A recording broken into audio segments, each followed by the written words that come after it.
અમારો ડેરા હોય. તેરા એમ કેવું લાગે આ વખતે? હવે લાગવામાં તો આ તમે ભણતા હશો ને, જોરદાર અમાર તો એમ હા મજા છે. ભાજપ આવશે, કોંગ્રેસ આવશે? ના અમાર તો ભાજપ થઈ જ ભાઈ. એમ હા પાકું? પાકો.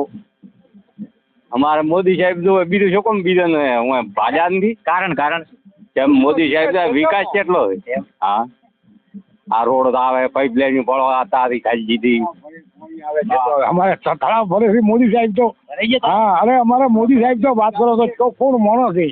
હા મોદી સાહેબ તો અમારા મોદી સાહેબ છે. વિકાસ પુરુષ. વિકાસ ભૂલ અમે તો ભાઈ મોદી ના ભૂલ કદી ના ભૂલ. રેખાબેન ને અમે વોટ કરી ભૂલ જ નહીં. તો ભાઈ 18 વાતો કરતા માણસ અમે ના ભૂલ. સામે પણ મહિલા ઉમેદવાર છે જ્ઞાનીબેન ઠાકોર. જ્ઞાનીબેન ઠાકોર ને ભાઈ અમારે ભાઈ ઓળખ નથી.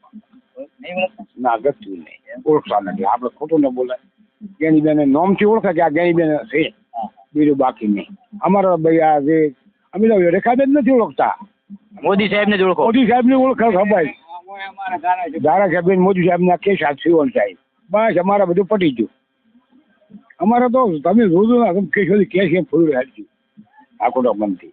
તમે ગમે તે વાતો કરો ને અને 100% ભાજપ જીતવાનું.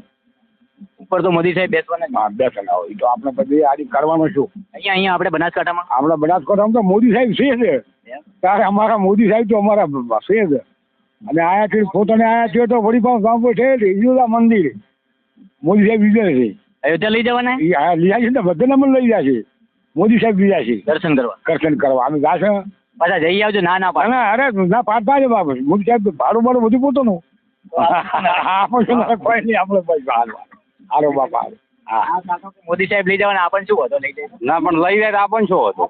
જવું જ પડે. જવું જ પડે ને. રોમના દર્શન છે ઘરે બેઠા તો લઈ જતા હોય તો હે.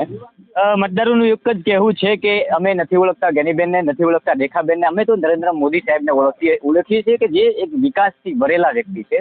આ વિસ્તારમાં છેલ્લા કેટલાય સમયથી પાણીની ઘણી બધી સમસ્યાઓ હતી. તે સમસ્યાના ઘણા બધા અંત આવ્યા છે, જેને લઈને આજે પણ આ લોકો અહીંના સ્થાનિક ઉમેદવારને નહીં પરંતુ મોદી સાહેબને લઈને ભાજપને મત આપવાની વાત કરી રહ્યા છે.